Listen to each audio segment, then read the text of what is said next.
Lakers, where we're broadcasting live today for 2K Sports. And before, thanks so much, David. You look back to the final game as a player, Kobe, all the emotion that was building up for that moment. Then you go out and score 60 points.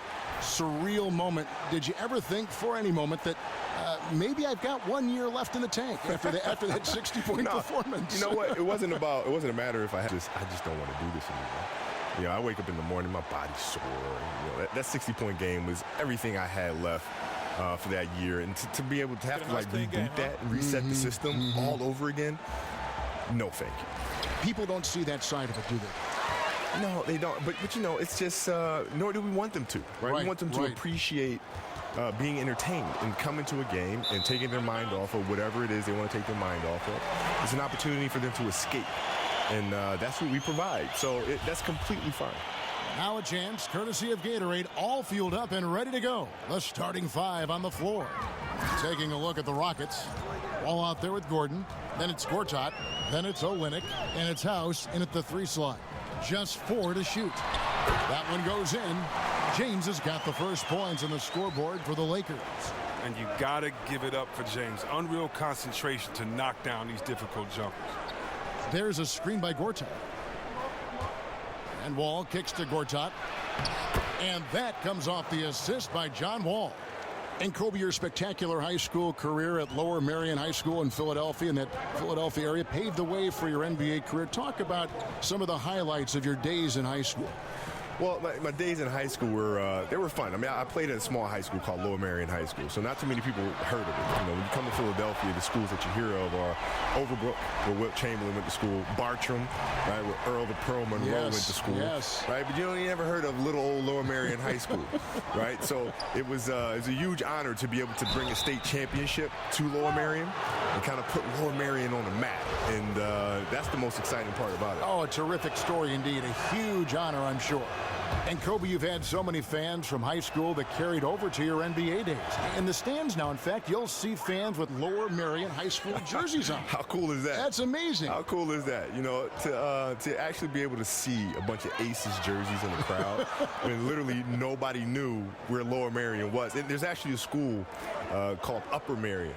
So everybody used to confuse the two. Just say, hey, yeah, I saw you when you played at Upper Merion. Say, hold on, dude. No. Lower Merion, man. Get it right. Don't forget it. Lower Merion.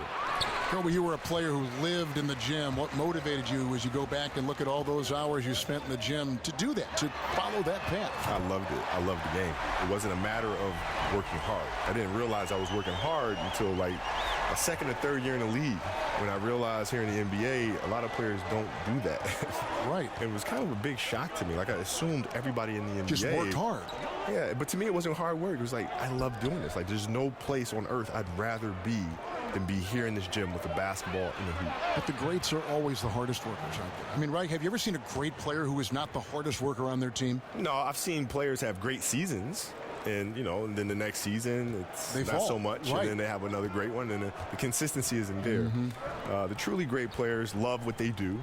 And that looks like hard work to the outside game. Did you enjoy playing the game? There was so much you put into the game, but did you enjoy the game? I did. I enjoyed the game. I loved playing, you know, the competition and all that, the getting ready and all that. But I enjoyed practice more. Did you? I did. I enjoyed training and practice more than I did the game. You know, Kobe, the league seems to be moving away from isolation basketball, sometimes called hero ball, in favor of more ball movement, more of a fluid offense. What do you make of that trend? Well, I think it's the right thing. I mean, if you look at the way the Knicks played, for example, when they had Bradley, Busher, Phil was coming off the bench. Well, you are a historian. You love the history of the game, don't you? Oh, my God. I mean, I can just tell working with you. Yeah. Holtzman was coaching. We had Frazier out there. I mean, they moved the ball. I mean, everything was predicated on ball movement, as was the Celtics with Fred Auerbach. And then in the 80s, things changed a little bit. You start going to more isolation ball, where guys would post deep and force the double coverage to come all the way down to them, and then you start moving the ball around. Now you start seeing a spread offense, where the ball's moving again like it was when the Knicks were playing, and the Celtics were playing. And so, you know, I think it just depends on the style of defense that you're seeing and the personnel that you have. I think that determines your style of play. House kicks the wall. And no good that time. Good D by James. And in the history of the NBA, only a handful of players have lasted 20 seasons. Kobe, you played all 20 with the Los Angeles Lakers, an NBA record for seasons with one team. What does it mean to just having worn that Laker jersey your entire career? Well, I mean, it's a huge honor. I've always been a massive Laker fan, even when I was a kid. And so I never dreamed that I'd actually be wearing the golden armor for my NBA career. So to be sitting here right now, having played 20 years, is literally the coolest dream that could have ever happened to any kid. Happened to me. And I don't know that it'll happen again. The way the league is structured now, money, the free agency, even though you had a chance to leave a couple times, you always chose to stay. Well, yeah, I mean, it's loyalty is a word that you hear thrown around often. But in this day and age, it's very tough to see in sports because of the cap, because of the free agency market and so forth and so on. So I've been very, very fortunate to have a great organization and to be able to have played 20 years of my career here. House dishes the wall.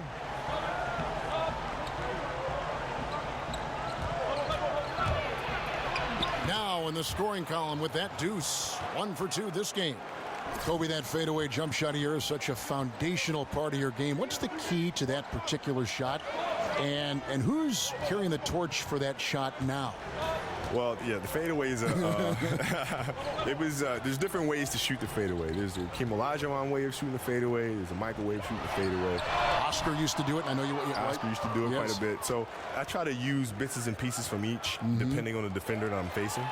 But yeah, there's certain players that are carrying that shot now. LeBron shoots the fadeaway quite often, as does KD. He shoots it a lot. Clay will shoot it.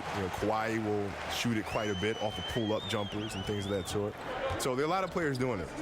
So last season, Kobe, one of the closest MVP races we've had in a long time, came down to Westbrook and Harden. Who did you think was going to win before the results came out, and why? Yeah, I didn't even stop to think about that because they're both like little brothers to me. So even though I could sit there and say, LA okay, kids too. Yeah, I know them both extremely well, and they're both extremely deserving of it. So I refuse to split it. Yeah, they're both my guys. And different kinds of games, and both sensational individual players. Yeah, they're just phenomenal. I mean, they can do so many things in the game, and now I think the next progression for them is to be able to dominate the game off the ball just as much as they can dominate on the ball, right? Because in the playoffs, the defense has a hard time finding them. Back to Gordon. And here's Olynyk from the arc. Gortat. And the second chance effort by Gortat. Oh, that's just the long arms of Gortat easily stretching out to gobble up rebounds. And Kobe, you look around the league and you see a lot of former players as head coaches, guys that you actually played against. Have you ever thought about coaching down the line? Nope. No, I have not. Not for me. It's for them, though, but it's not for me. I would think that it would be tough to try to get the same result out of players you coach and not comparing it to the way you play, the way you prepare, the way you were coached. That's what I hear. I just don't have the desire to even think about it that far. I mean, it's not something that I'm into. But that's the challenges I hear. When Bird was coaching, when Magic was coaching, I always hear that as being the challenge. But ultimately, you have to find different ways to motivate players. And, nobody's the same, right? So you just have to figure out how to get them to their highest level. But still in all, coaching is just not for me. Now, the size and the length of Gortat, it comes in handy on both ends of the floor. I mean, he's a solid and more than reliable big man with a soft J. Both free throws, good from Gortat. And Kobe, you played for a handful of coaches during your career. When you look back on it, was there one coach you wished you could have played for but didn't have maybe a chance to play for? Greg Popovich. That's an easy one for me. Although I did play for him in several All-Star games. Yes, you did. And one particular All-Star game in practice, he came up to me and said, okay, do you want me to just kind of go through like a whatever practice, or do you want me to do the real thing? I said, Pop, you got to do the real thing, because I've been dying to see what really goes on inside these Spurs practices. Oh, my gosh. You got to give us a real practice, man. Yeah. And he did. And Tim just kind of looked at me and was like, dude, seriously. What are you doing? Come on, you're killing me.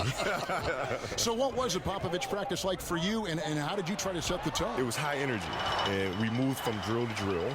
It involved a lot of passing and moving and spacing. And so all of the shooting, it wasn't any individual shooting. All the individual shooting took place within a five-man offensive structure, a ball movement, a passing and cutting, and all of a sudden your shot comes here in the corner, and then you slide up to the next line, and you dribble, penetrate, and kick it, and then you slide to the next line, dribble, penetrate, kick, right? So it involves constant movement where you're constantly training and conditioning the body that you're not just going to pass and stand and be a participant, right? You're going to be involved into in the action, not going to be a passive participant. It's like Wall has a sixth sense of knowing when guys are open. Outstanding to quickly getting them the ball. And the ball travels out of bounds.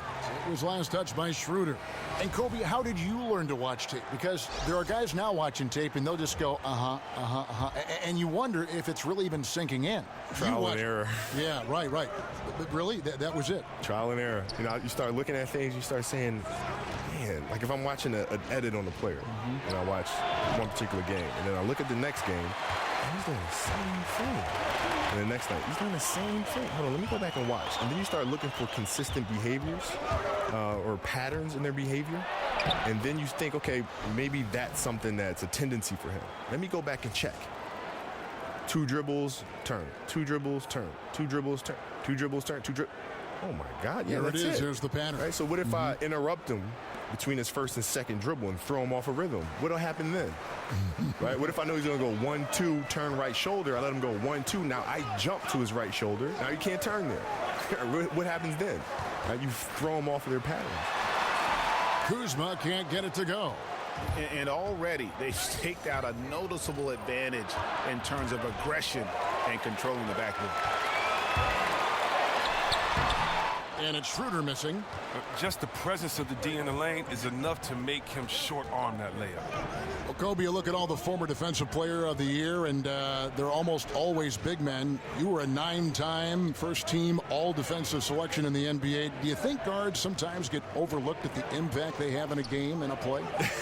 Yeah, they definitely do. All the time, huh? I think the bigs have a huge responsibility in protecting the rim, and those things are very easy to measure. Right, block shots, blocks, and exactly, rebounding. Altering shots or defensive rebounds. For guards, it's tougher. But still in all, there's some guards out there who have done it. Michael and Gary Payton and Kawhi Leonard, I count him as a guard. They're just phenomenal defensive players.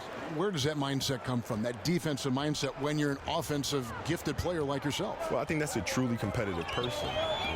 Some players will call themselves competitive, but you're not truly competitive if you only compete at one end of the floor. That's not what true competitive people do. Shot to stop the drought. He takes it up and lays it in. Kuzma's got his first points in this one. Nice bucket. There's no question about his skills at the offensive end. Kobe LeBron said he learned so much about how to approach the game when you shared the floor on Team USA. What was it like playing with a guy like him, as you also played with Jordan, and then going up against him all those years? Well, I think it was a shocking experience for them because I don't think they realized how much I talk trash. So, no. Yeah, what? I don't think they knew because, when you from a distance, you say, Kobe, we thought you were really quiet and all some stuff, and you get to practice and I just don't shut up. And I'm just saying really brutal things about their game. And it's just, they're getting really ticked off. But yeah, then, because you were right. Yeah, but then the intensity of practice goes up another level. And then we'd all go out to dinner. And then the next morning, we come into the meeting, and I've already been working out for 2 hours. And so then they see that. And then, D. Wade would come up and say, hey, man, I want to join you in your workouts. What time are we going? 5 a.m. He'd be down there working out. And then Brian would say, I want to come too. And Brian would show up. And then Melo would show up. And all slowly but surely, we have our whole USA team in the gym at 5 o'clock in the morning training. What a constructive time, I would think. That was for those other players. But it was fun for all of us because we got a chance to hang around each other and think about the competition, right? So now when we come back to the NBA, fans are getting a better product, right? Because we've all been working out and pushing each other and getting better off of each other. So now when we step on the court to compete against each other, that means we have to take our games to another level. That's a great story. Yeah. That's a great story. Matthews passes to McLemore. Kicks it to Drummond. Now here's McLemore, guarded by Bradley. McLemore dishes to Hero. Here's Kuzma, and they come right back with their own three-pointer. Kuzma's got his second bucket tonight. Okay, we got a nice little back and forth going here. And I love it, Greg. Both sides inflicting damage from the perimeter. We'll see how the defenses adjust, though. There's 31 seconds left in the first quarter. Now here's McLemore, headed by Augustine. Down low. Here's Kuzma. Connects in the foul line jumper. Kuzma's got 7 points in the game. That's a mix-up by the D on that play. Not many guys you can afford to leave all alone from mid-range. Lucky for the defense. There's a good screen.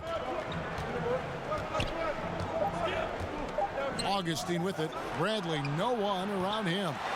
Offense, the order of the day as the first quarter comes to a close. Los Angeles.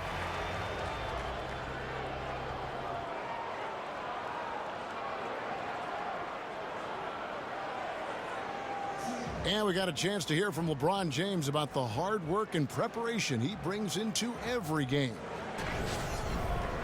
Go back and I'm able to, read the scouting report, and also when I get to the arena, I also watch more film on each and every guy that's going to be playing, guys that I know I may be, matched up against, throughout the night. So I'm not surprised by anything if it happens throughout the game. So it's a lot of preparation that goes in, to just one game, just trying to get one win, but that's what it takes in the NBA. I think you'd have to say the preparation really shows on the court in his play, and rarely does he look surprised out there or caught off guard. And Kevin, that's really just the mark of a total pro. And I don't think oftentimes the fans appreciate how much goes in terms of preparation. Some guys get it and some guys don't. But he's a perfect example of what proper preparation means in terms of preventing a poor performance. And now the second quarter just getting set to start. And what stands out to you from the Lakers in this one? I mean, you saw it. That barrage of threes has them grooving here after one. Well, there's not enough defensive pressure on the perimeter. We'll see in the second quarter if that gets corrected. So on the floor for Houston, Exum is out there with Wilson. Then there's DJ Augustine. Then there's Udoh. And it's Bradley in at the 2 spot. Well, you got to play against some great defenders in the NBA like Draymond Green of Golden State and others. What are some of the things that, I mentioned Draymond Green, that he does as a player that you think separates him from the rest of the defensive guys in the league? He does his research. He does his homework. You can tell. Oh, yeah. I mean, you can tell. When you watch him play, he puts himself in position before the offensive player even attacks. And how does he know that? Because he's watching film. He studies. He knows the player's tendencies. And so when you mix in the research to go along with his frame, and the quick hands and the foot speed, then you have a defensive player that's a force. It's Bradley on the wing. Misses the 3. Los Angeles has gone 5 of 10 from downtown tonight. 50% exactly. Kobe, you've made no bones about patterning your game after Michael Jordan. You watched him while growing up. Can you give us a little insight into the impacts of what, he meant to you and how he formed you in some ways? Sure. Well, I think most players growing up, at least my generation, probably watched him play and saw all of the fancy plays, the dunks, the highlights, and things of that nature. What I focused on was how he got there. The moves, the timing, the fundamentals, the spacing, the rhythm. That's what I studied meticulously, and so when I watched him play, I think I watched him play a little differently than others. Having not gone to college and all these other things, growing up overseas, I had to learn the fundamentals by watching and observing the greats, and to the most minute detail. Hey, Kobe, when you take a look at great NBA rivalries, your mind goes more to the past than the present. I'm not sure why that is, but maybe you can enlighten us why rivalries seem to matter more or were more in our minds from yesteryear as opposed to today. Because we can recall where we were when. Right? Yeah, the recollection is always more powerful in retrospect, right? I mean, that's always, you remember where you were when Magic hit that running hook shot. Yes. You know what I mean? Some people can remember where they were when Nelson hit that shot that bounced off the back of the rim and almost touched the rafters and fell back in. You know what I mean? Right. So I think it's those memories that create a lasting impact. And even though in today's game, you can look at it and say, there's no real rivalries in today's game. There are. But they're only sink in over time. So you think the Cleveland Golden State rivalry, because the greats are on opposite sides there, will linger and will resonate like that? Absolutely. So he gets the whistle. Contact on the way up and 2 shots coming up. Now let's take a look at how the shots have been divided up between 3-point shots and 2-point shots for Los Angeles. They are shooting the lights out from beyond on really limited attempts. So you have to think they ought to feed those hot hands on the perimeter and see if they can keep this thing going. And McLemore drops them both. And over the course of your career, Kobe, 5 NBA championships. Are there any of those that really stand out among the 5 that you accumulated? The last one, beating the Celtics. That was the hardest one by far to get. Why so? Well, we're going into Boston now with the series tied 1-1. And Boston is absolutely excited about having this split and going home now and having 3 games at home, thinking that the series was not going to come back to L.A. And so that was an interesting playing flight for us. And then to go out and get the very next game, just to go down 3-2, coming back to L.A. And then to finally pull out that series after being down 15 in the fourth quarter against the Celtics. That gave you better than that. Kobe, you played in a big market like Los Angeles, one of the biggest in the world, but many are saying that market size matters less and less into the future of the NBA. Do you agree with that? Well, in a certain aspect, yes, because of the digital age that we live in. I mean, the world is considerably smaller. You have access to market at the touch of a button. So we see Milwaukee Bucks highlights with Antetokounmpo as much as we would see a Kobe Bryant highlight with Los Angeles. Absolutely. But still, fundamentally, to play in a market like Los Angeles, Los Angeles being the entertainment capital of the world, New York being the great market as well, it's hard to top those no matter how digitally enhanced our society becomes. The defense recognizing the situation and getting right in his face once he got close to the bucket. Kobe, you're a father. You've enjoyed that process, but basketball got in the way a lot of it. How do you balance fatherhood and playing at the level you played at? Yeah, when I was winning championships there, our kids were still relatively young, or I should say babies. In my last few years, they were older and knew they could really feel my absence. And so what I try to do is try to bring them along for the process. So there were mornings I would wake them up and say, let's go. So we're going. Well, Daddy's going to go train, so let's go. No kidding. And I bring them with me. And they'd be in the gym shooting around or kicking a soccer ball around or hitting a volleyball around. But I felt like it was important as a father to not just tell them about hard work, but they need to see what I'm doing. When you're sleeping, this is what I'm doing here for 3 hours. And so they're a part of the process and feel connected to the process. But traveling and things of that nature is very, very hard because there's been plenty of birthdays that I've missed and school plays that I've missed. Traveling was a part of your job, a part of mine. You missed some things with the kids, but I know you take pride, Kobe, in the fact that you made it to a lot of things as well. You were not an absent parent. Well, yeah. I mean, it's having a great partner. I mean, my wife has been absolutely amazing, which I think is extremely important as well, because she really held down the fort at home, which to me is the toughest job in the world to do. I have it easy in terms of going out there and playing games, but to have the responsibility of actually raising young people to be outstanding citizens.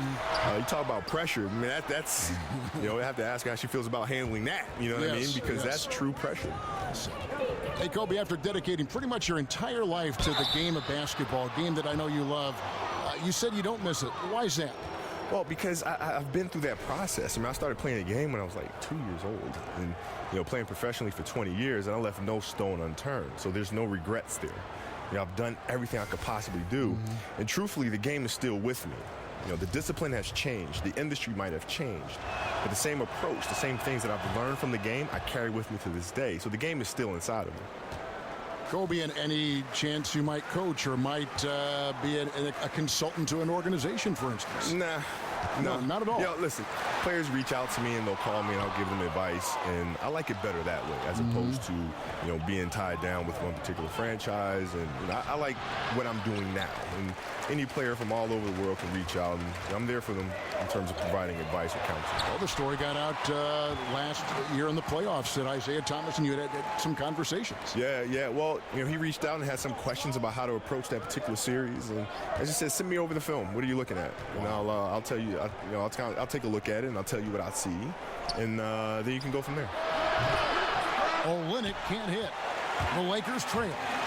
For a guy like yourself who made an incredible amount of three-point shots during your career, what is it like watching Steph Curry? Just how much has he changed the league? It was always watching the dunks of Jordan. Now we got kids that want to shoot the ball from distance. Yeah. Shooting the ball from distance now has kind of become like a home run in baseball, right? Where it's exciting to watch the ball in flight. I think it's great because it just adds more love to the game, more things that players could do or kids can do that can't dunk. right? It's like dunking was the thing, right? But now the kids that can't dunk, there's something else that's fun. There's something else that's entertaining, like shooting threes. So boy, great. That takes a lot of work. Huh? Yeah, it sure does. I mean, it's a lot of repetition. Hundreds of shots daily. Yeah, it's a lot of repetition. I mean, you know, Steph, you watch him out there playing and making all these shots. He's put in hours and hours and hours of hard work and continues to do so. And Davis sends it back. He's got that huge wingspan, and boy, does he use it well on the defensive end. If Davis is within shouting distance of a shooter, there's a good chance he'll get a hand on it.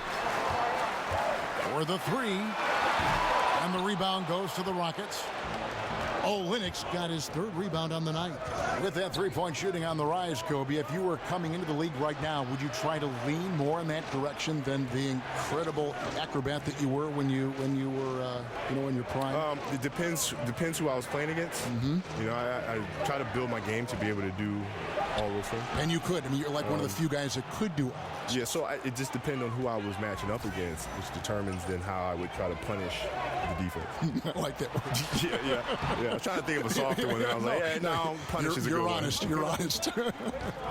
And with all the different technological advances in the league, you see a lot of player and coaches now reviewing clips and tablets and a lot of film sessions. I know you used to study a lot of the league's videotapes. How much easier is film study now, say, from the time in the late 90s when you got in the NBA? It's so much easier. Really? Oh, my God. When I used to get in the hotel rooms, you used to have to call the front desk. They used to roll up the TV on the wheels. With the VCR machine. With the VCR connected to it, right? And I have to have all of these tapes. And you got to put the tape in, and you got to rewind it, and you got to fast forward it, and you got to rewind it. Yeah. Now it's just everything's right there in front of you, right? And it's very easy to skip and go to the next game and then jump back to the game before or fast forward to the fourth quarter. I mean, it's so easy now. And for Houston, they're shooting pretty good tonight at 48%. Well, Kobe, something that's such a huge tool in the NBA and the team's offense is the pick and roll, the screen roll game. You've done it as well as anybody. Just how are the nuances and the attention to detail important to make that play work? Well, it's really important, but the screen roll today is run differently than it was, say, when Utah was running it with Stockton and Malone. What you're seeing now is more of a spread floor screen roll action where it makes rotations very difficult because you have to rotate off of shooters at a distance. Right. So now what you tend to see more teams try to down pick and roll coverages and sending guys to one side of the floor and try to play the screen roll coverage with two men and try to not have three guys in the action. You have to rotate and now push your team behind. Right? And that it's a dance of, can you play the screen roll with just two guys? On offense, can I force you to have a third guy come in and rotate? If I can do that offensively, then you're behind. I love the attitude of this young man, John Wall. He plays with a real passion for his teammates. It's infectious. He makes them better, too. And there's the foul on the shot. He'll go to the line for two. And the foul called on the Houston Rockets. The Lakers have made 6 of their 7 attempts at the line in this one. And he knocks down the first one. Well, you got to admire LeBron. I mean, he's such a competitive athlete.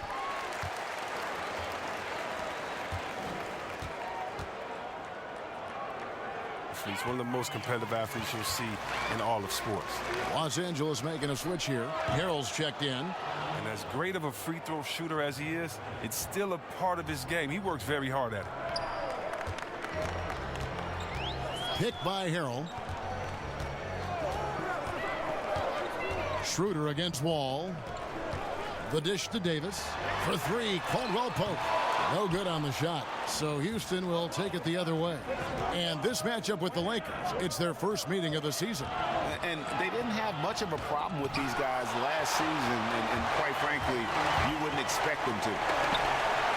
And Davis throws it down hard. Yeah, liking the vision there from Caldwell Pope, looking to get his guys going when they're open.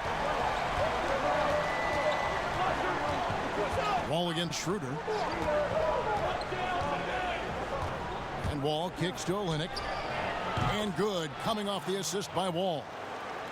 Wall's got 6 assists here tonight. He played a very solid first quarter. Now he's taking it up a notch here in the second. On the wing, Davis. Banked in off the glass. Davis has got the game tied up here for the Lakers. You love seeing James distribute the ball. It shows that he really has a focus for getting his teammates involved. Well, I have to say it's been quite a fun night with you, Kobe, joining our broadcast tonight. Thank you for spending some time with us and our fans. I'm sure they've all enjoyed it. No, thank you. I've enjoyed it as well, man. It's been an absolute pleasure. And, Greg, how much fun was it to get to hear the perspective of Kobe and pick his brain while broadcasting a game? I mean, it's just always interesting to hear what Kobe will notice about a player or a team that most fans, and for that matter, even some former players, they just don't think us normal human beings would go about looking at things. Puts it up from 15. A rebound by Gortat. Well, that's giving him too much space from mid-range. It doesn't hurt him there, but they can't keep doing that. And as a shooting guard, Eric Gordon might be a touch undersized, but he can handle his own, has great strength and a very explosive step to keep up with his large counterparts. Yeah, Gordon plays bigger than his size. Very efficient with his body when he angles in and go into the basket. He can step out and just space that floor, and he's quick at getting the ball up near the rim to finish for the drive. And he makes the first. Well, last season, certainly it was one to remember for Eric Gordon. I mean, he was once a forgotten player, and that happened because of his injury, but he came back to be one of the key parts in a fantastic season for the Rockets.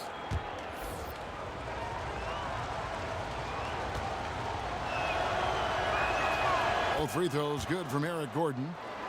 And with Gordon, the Rockets signing him did fly under the radar just a bit. He had been injured so much, and people didn't really know what to expect, mostly because nobody knew, with all those injuries, if he could play a full season. Well, he played 75 games last year. Yeah, Kevin, and he came off the bench as well, which was perfect fit for that team and for him. I mean, he was able to find his groove, and he was able to put up big scoring numbers. He's always been nice offensively, but he got the short off last year. Back to Exum from deep, and he hits the buzzer beater. Unbelievable poise. The shot clock nearing zero. Hits a monster three to extend the lead into the half. And so it's the Houston Rockets holding on to an 8-point lead heading into the break. Thanks so much, David, and we'll step away briefly, but get you right back out here for the start of the third. And now, the 2K Sports Halftime Show. Hello again, everybody. Ernie Johnson here, along with Shaquille O'Neal and Kenny the Jet Smith. Time to check out the first half of action. Houston found themselves in a close game in the first. They only had a couple rough stretches, and as the first period came to a close, they had a 4-point deficit. The second quarter went their way, all the way, as they raced to the lead and stretched their advantage to 8 points by the halftime break. What'd you think, Shaq, about the first half we saw from the Rockets? Well, the perimeter shooting is the reason they're ahead. I think we'll probably see more of that in the second half, especially if they can stay hot. Man, that's so hot, I got to take my suit off. And Kenny, let's get your thoughts on the Lakers. Well, they just didn't produce enough offense. I don't know if it's because they were expending so much energy on the defensive end, but clearly they have to take a look at this. What plays are we calling? And how can we improve that? And they have to do it fast, because if they don't, this game is going to run away from them.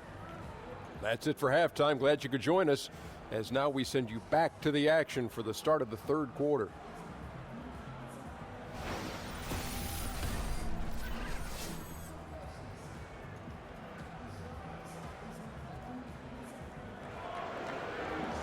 And the second half about to start here in just a few moments. What can you say? LeBron James.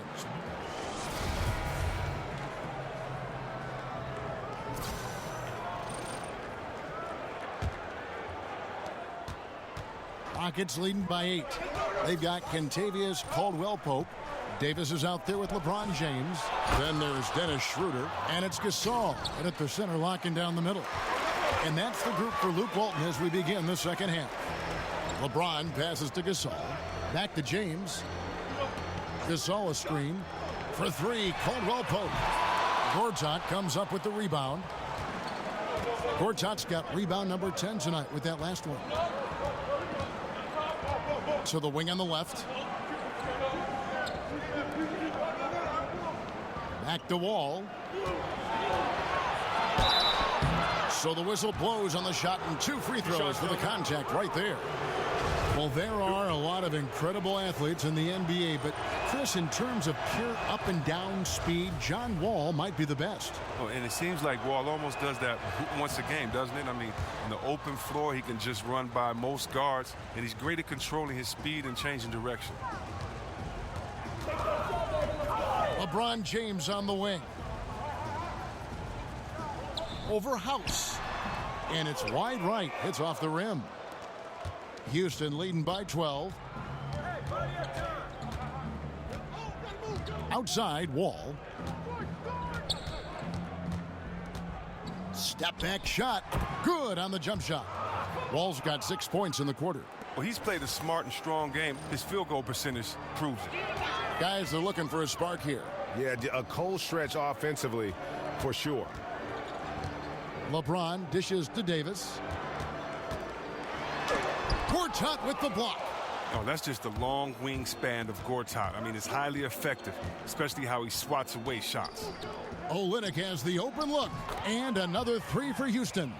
They're getting a lot of their points outside the paint. 3 of their last 5 baskets are from three-point range. Caldwell Pope kicks it over to Schroeder. Davis with a screen on Wall to halt the run. And it's Schroeder missing. They haven't been able to get their legs under them since coming out of the locker room. 0 for 4 to start the half. Gordon for 3. That's good. And so Wall with the assist. Wall's got his 8th assist here tonight. Yeah, that's 2 straight three-pointers they've allowed. Caldwell Pope outside. Davis sets a screen. Loads it up for Davis. And out of bounds as the Rockets gain possession. And a look now at the various locations of the shots taken so far for Wall.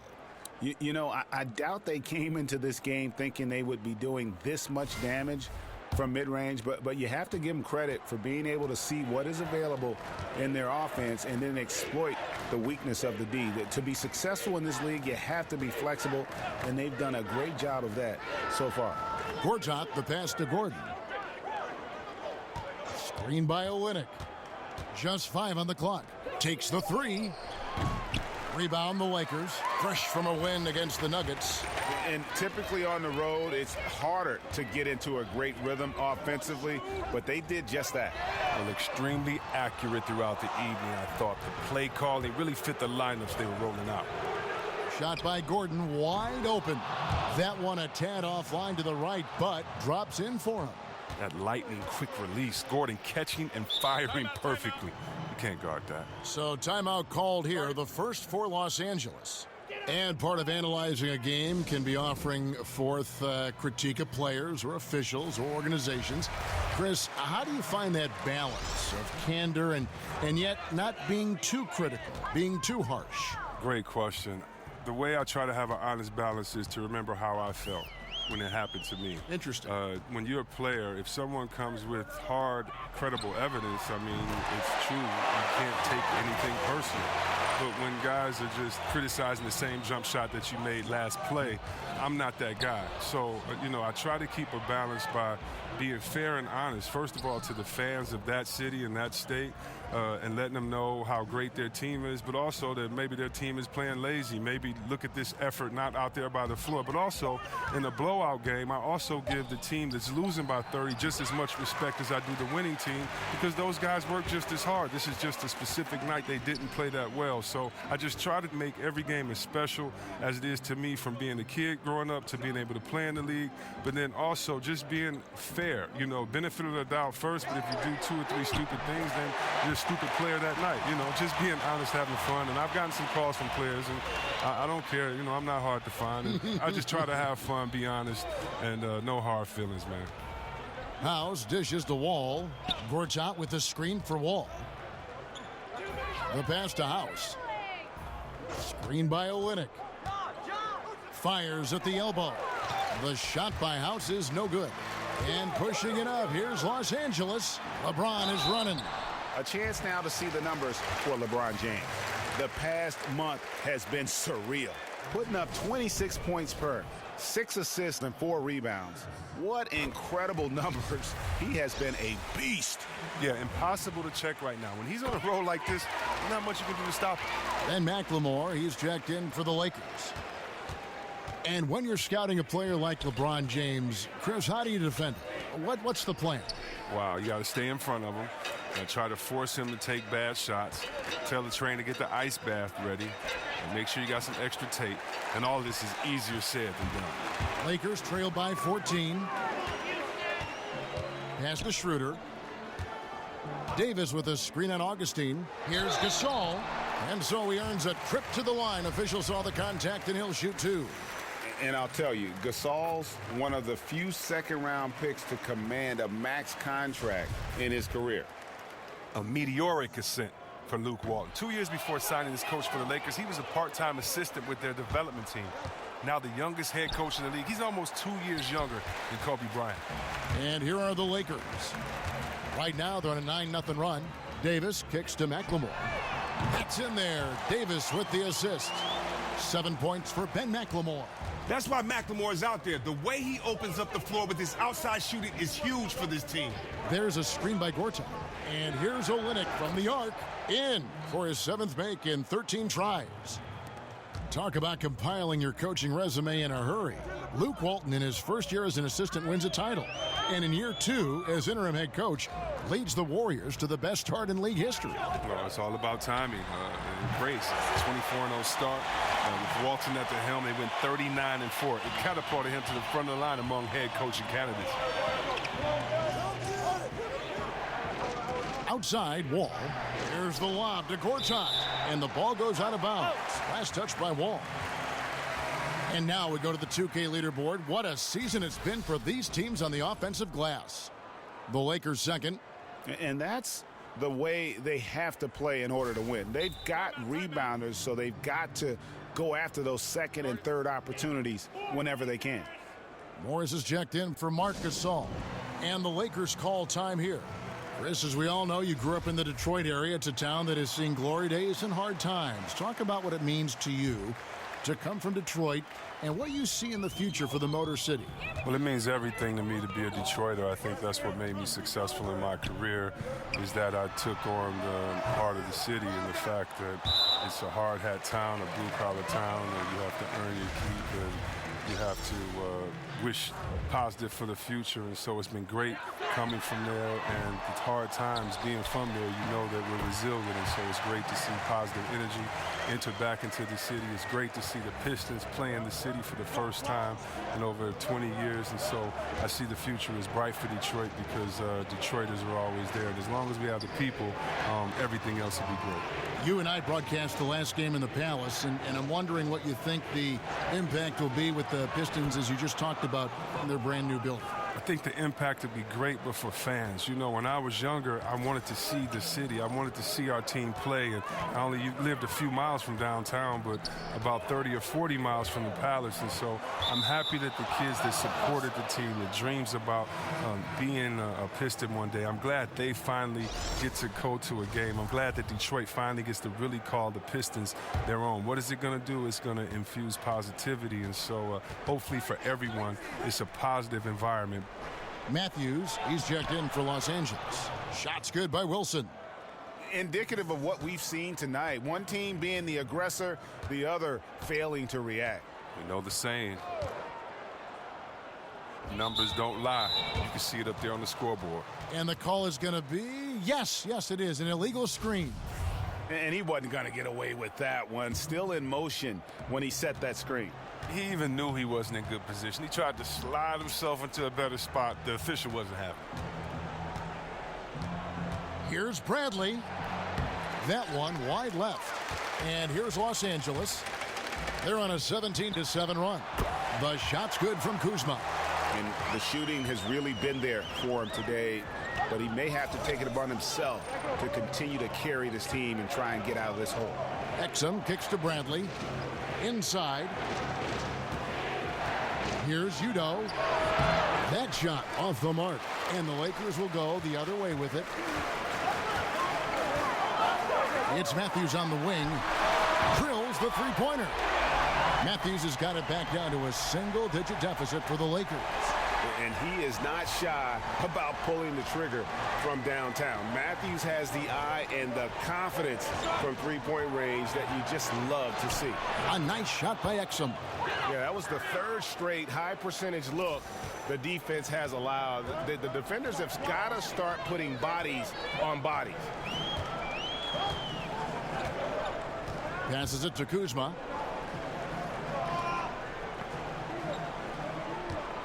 Shoots over Bradley. Count it, and the Houston lead has been cut down to 7 on the bucket from Kuzma. Kuzma's got 15 points. And here's Exum. He's got 5. Pass to Wilson. Dishes it to Augustine. Houston moving it around. Here's the screen. And it comes off the front of the rim.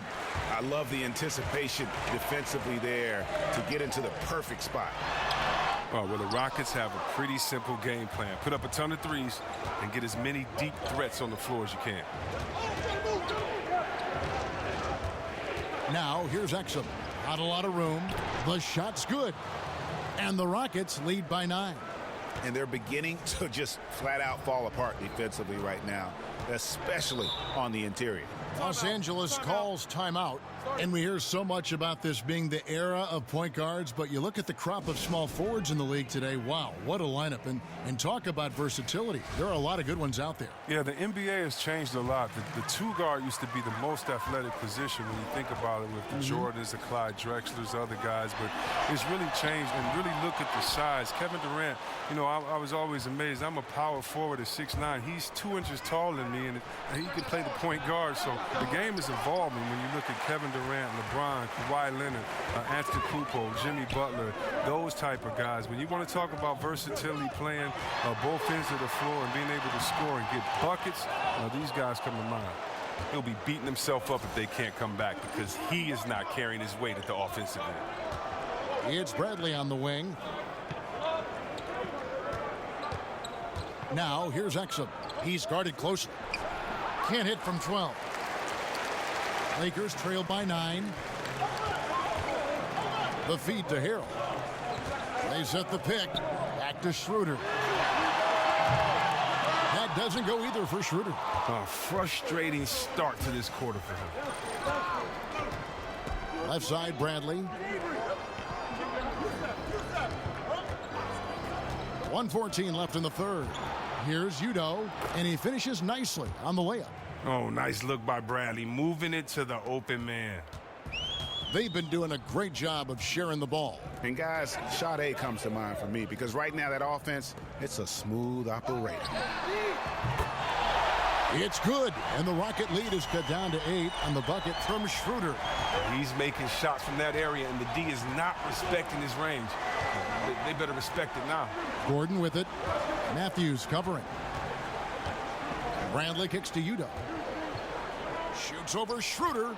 Udo gets the bucket. Udo's got 6. Man, have they been effective at getting the ball inside.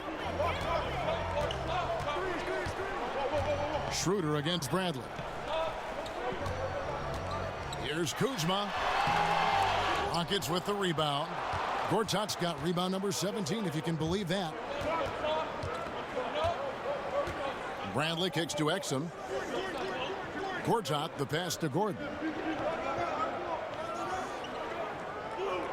There's a screen by Gortat. Gordon dishes to Bradley. Over Harrell. That one off the back iron and out. And here at the end of the third quarter, it's a double-digit ball game. Rockets lead by 10.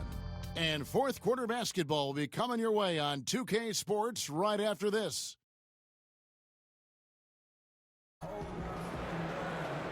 Three quarters in the books, folks. Glad to have you with us. Welcome back as we get going.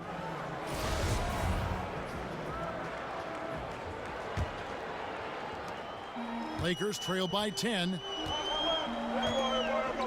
Fourth quarter on the court for the Rockets. Udo out there with Gordon. Then it's Exum. Then it's Gortat. And it's Bradley in at the 1 spot.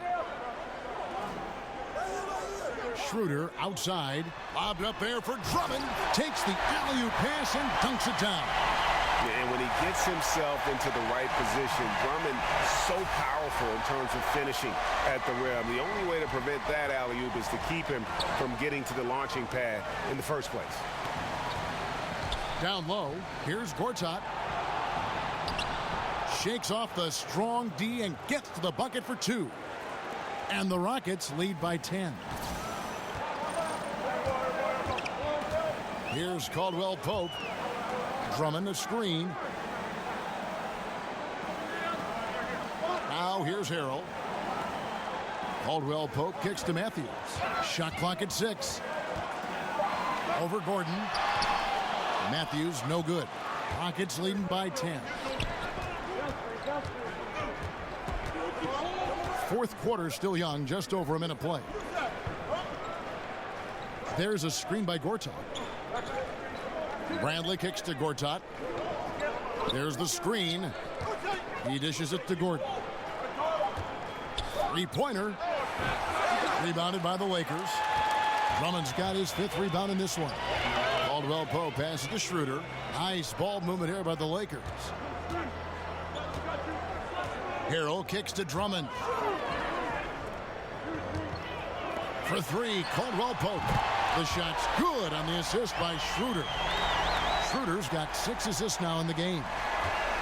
Caldwell Pope's gone 3 of 6 from outside, 50%. Now a timeout called by Houston. Well, the Lakers are undergoing a dramatic change of leadership in the front office last season. I mean, I think many felt that a change was needed. We'll see if they can turn things around. Some changes for the Lakers. Marc Gasol's checked in for Drummond. Davis comes in for Montrezl Harrell. And James subbed in for Wesley Matthews. And we've got an update here, so let's check in with David Aldridge reporting from the sideline. Kevin, I was able to listen in on what Mike D'Antoni was talking about with his team. He told his guys they've got the green light to keep shooting from downtown. He told them, I like the way you guys are working out there. Keep finding the open spaces on the perimeter. They're giving us open shots. We'll see if they step it up from here, guys. For 3, Olynyk. It's good. That's 8 baskets for him now. 8 for 15 shooting. And the new front office taking over, not without some infighting, though, in the team's ownership. It made headlines. Well, I think there have been dysfunction up at the top for a while. Hopefully, though, they'll be able to create some stability and a foundation to build on moving forward. They blow the whistle just as he gets it off. That's 2 points with a chance for another one at the stripe. Love watching James show off his muscle. No one getting in his way. The D can't stop him.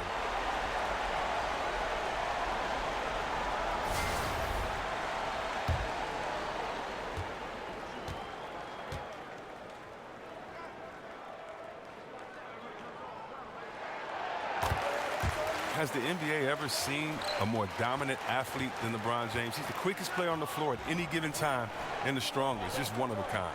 House kicks to Wall.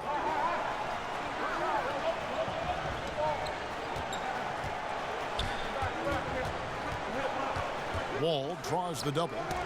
It's going to be out of bounds. The Rockets will retain possession. And LeBron so strong finishing. He's complained that maybe, Chris, he's not getting the foul calls he deserves. And he's so powerful. The officials don't always notice kind of the little stuff. I mean, you almost need to tackle him to prevent him from the and-one. There's a screen. Gordon for 3. And the ability of Caldwell Pope to get in the shooter's head. Love having a guy like him who puts a lot of energy into the defense. Lakers trail by 4. Schroeder kicks to Gasol. Shoots over Gortat. That's good from Gasol, and the assist by James.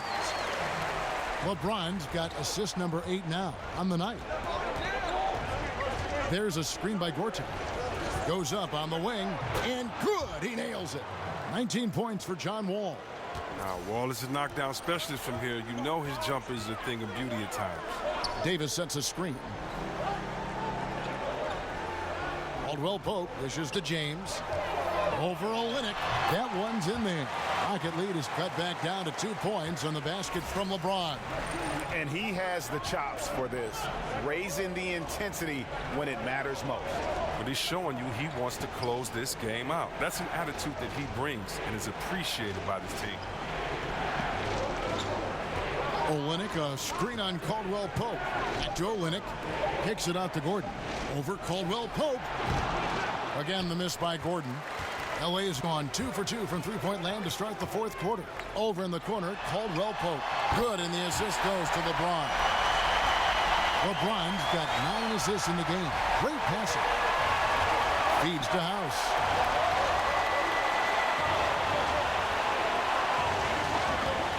Back to Olynyk.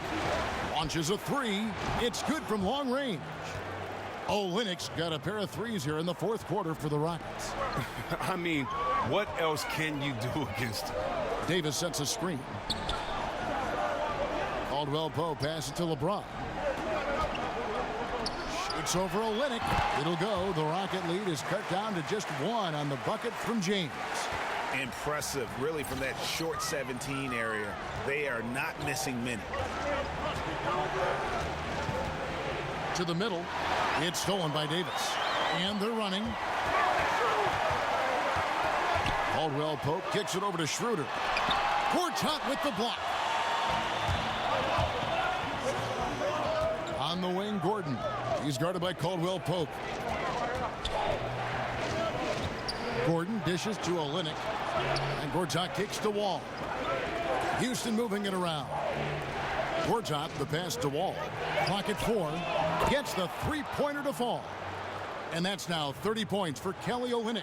Oh, and the scoring from Olynyk adding up. He's got it going.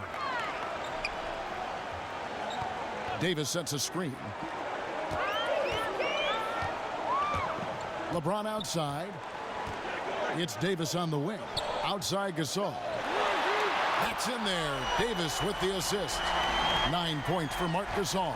After going scoreless in the first half, he has found his shot in the second. Gordon dishes to Gortat. Gordon a screen. Wall passes to Olynyk. And another three for Houston. Another one.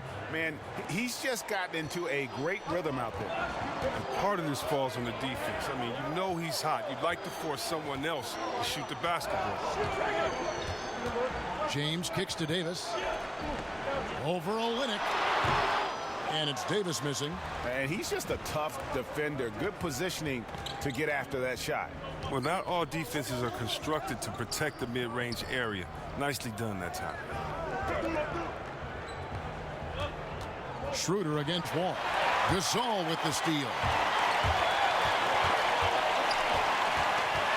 James in the post. Takes the 13-footer. That's good. The Houston lead is cut down to 2 on the bucket from Davis. If there's a list of the best inside scorers in the NBA, Davis has got to be right at the top. When he gets his hands on the ball down low, you might as well just count it. No doubt he's struggling right now from the field. Let's see if he can get it going this quarter. And that's just an excellent, concentrated effort by him to come down with that rebound. Terrific work. And out of bounds as Los Angeles gains possession.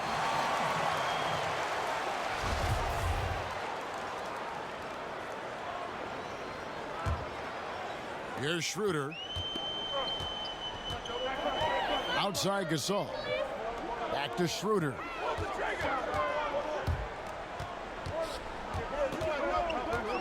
He kicks it to LeBron. Schroeder outside. Yes, and it's LeBron picking up the assist. LeBron's got his assist totals piling up. 11 now for him. Wall dishes to House. To the inside. Kicks it out to Gordon. Here's Olynyk. The rebound by Gasol. Olynyk with the steal. Count the basket and the foul. That one on Davis. And how about Olynyk? The presence of mind to finish the play, even after the foul. Well, how about Kelly Olynyk? I mean, a 7-footer, more of a power forward than a center, but he can step out and shoot pretty light on his feet and can finish strong inside. And that one falls for Olynyk.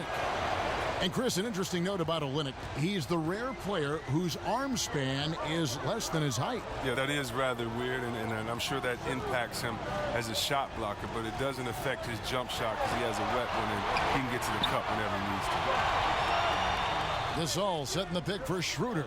Just 5 to shoot. Caldwell Pope with it, and it's Gordon picking him up. It's up a 3. Here's Davis. Second shot opportunity. It's rebounded by Houston. 22 is their biggest lead. Here is House. Covered by LeBron. Wall passes to House.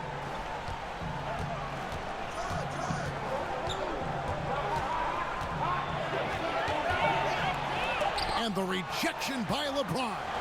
James is just a sensational shot blocker. You better check your rear view mirror when you draw into the hole. Los Angeles with another miss. Last game for Houston, they picked up the win against Indiana. Gordon kicks to Gortat. Back to Gordon. Screen by Olynyk. Davis against Gordon. Shoots the three. Houston gets it back. Gortat dishes to House. He feeds it to Olynyk. Outside, Wall. Olynyk, a screen on Schroeder. Wall draws the double. Olynyk the pass to Wall. Shoots over Schroeder. Gasol with the rebound. Gasol's got 8 rebounds in this game. Here's Schroeder.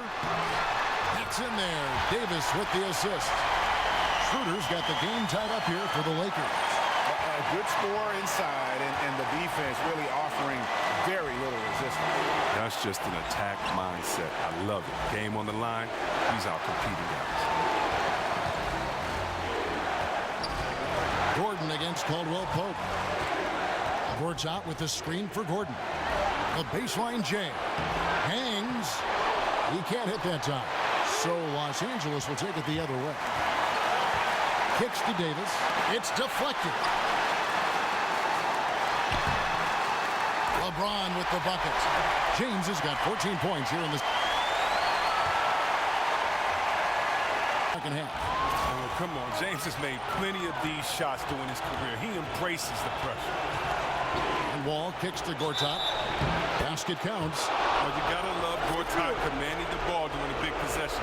Outstanding and providing in the middle.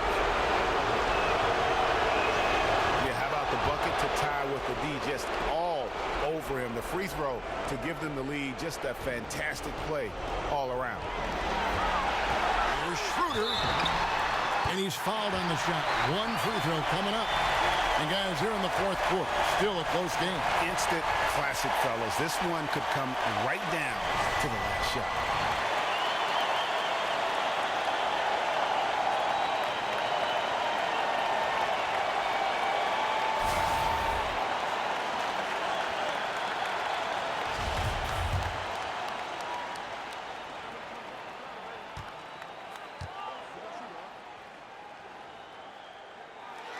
That's good from Schroeder. Great players understand the situation. Close game, he rises to the challenge. And Wall kicks to House. It's stolen by Davis.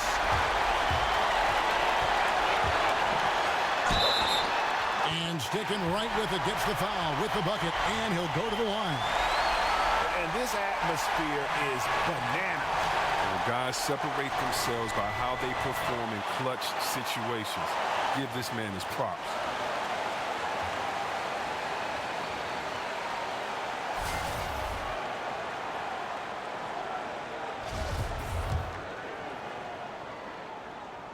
And that one falls for Anthony Davis. Now they're going for the jugular. A few more trips like that, and we might be able to see this one in the books. And Wall. Here we go now. It's hauled in by Los Angeles. A chance here to possibly put it out of reach. This is when you really need to maintain your focus. Just terrific determination. First, compiling the lead, and now building on it. Oh, man, and this is late in the game. It's tough for a team to come back. Everything has to fall into place. And now let's present our Jordan Player of the Game, LeBron James. Yeah, and his performance has been a jaw-dropper. He must have been feeling great coming into the building tonight, because once he hit the court, it was all working for him. He was in a zone. The better he played, the more these fans got revved up. And that continued to play out over the course of his amazing performance.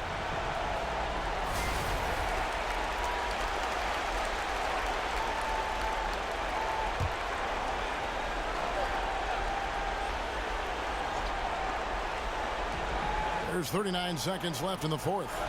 Screen by Olynyk to end the run. And count it. And a chance for one more at the free throw line. Look, you know they're turning the ball to crucial points in the game because he knows how to step up in a big way.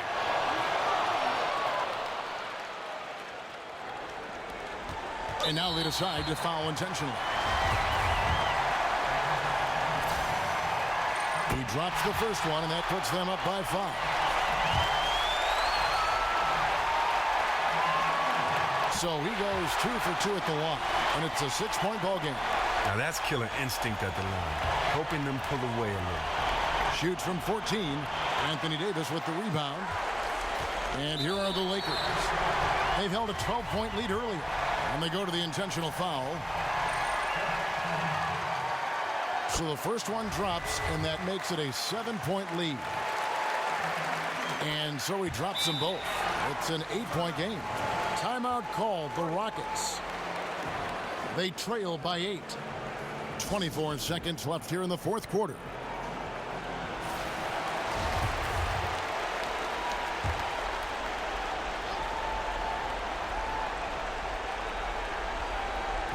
Wall dishes to House.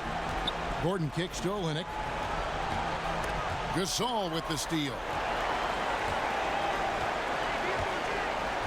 James outside.